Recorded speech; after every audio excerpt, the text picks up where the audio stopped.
Hey, welcome back to RTS Physio. So if you're having trouble with that archetypal motion, that overhead reach, right? We use this to press things overhead, or we also use them for, we use this motion if we're gonna pull things down, whether you're doing kind of a seated lat pull or even a pull-up, right?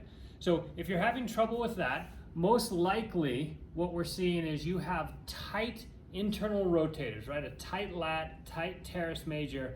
These muscles come up through the armpit and attach to the anterior part of the humerus.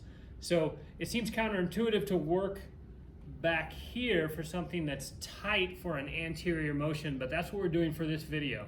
Specifically the teres major. You will get a little bit of lat in here, but there's a different video for that one. I have two lacrosse balls taped together. Please feel free to just use a single ball, a tennis ball, a baseball. Lacrosse ball is my preference for this. You can use a little peanut like this, but it's a little trickier.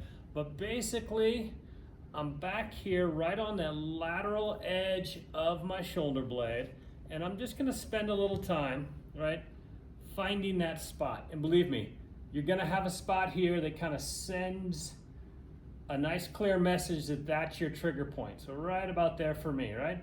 Then I'm gonna take my hand, my elbow, put it against the wall, and I'm just gonna go back and forth, right? I don't want my shoulder to get too far out of position, so don't go way far down, but just back and forth like this, right? Stretching out that trigger point, putting pressure on it, and then you can even bring your arm up and down like this across the wall.